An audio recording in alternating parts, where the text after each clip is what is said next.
Comment reconnaître la présence manifeste d'un revenant dans notre environnement ou dans un environnement donné? Déjà, il y a les variations de température. Si les températures passent rapidement de température ambiante, température normale, à température très glaciale, il y a des possibilités.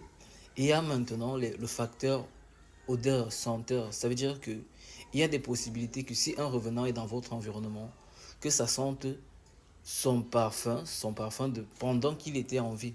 Ou alors le parfum qu'il a utilisé en état de macabée, si vous en avez donné au funérarium. Ou des odeurs en rapport avec ce que le défunt était, ce qu'il aimait, ce qu'il affectionnait particulièrement, ça peut être des repas.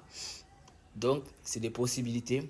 Et il y a maintenant le fait que, là c'est un peu plus physique, que les objets se déplacent, qu'il y ait des phénomènes où les rideaux, etc. Et déjà pour interpréter ces signes, il faut vous assurer que vous n'êtes pas fou, parce que vous pouvez être des fous et à côté vous commencez à prendre tous les signes pour des revenants. Attention.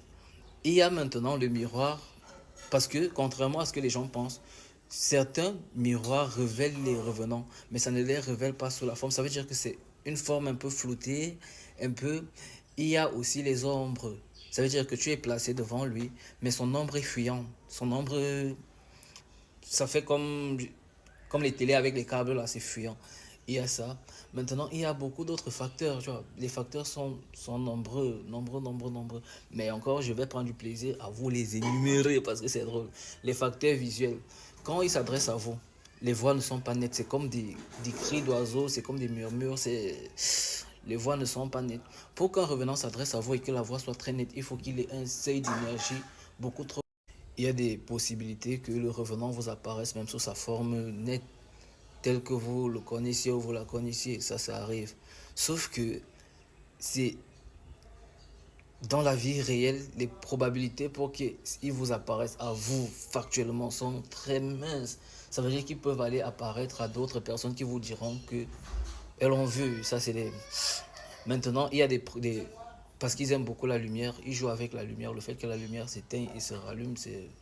Après, il y a les rêves, les sensations de présence et encore les émotions soudaines. Ça veut dire qu'un revenant a la possibilité de chambouler vos émotions dès lors il se retrouve dans votre environnement.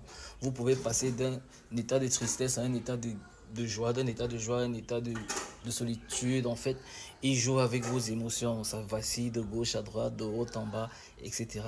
En fait, il y a tellement d'éléments. Mais bon, comme c'est, je ne vais pas faire un format très, très, très, très, très long. J'irai crescendo.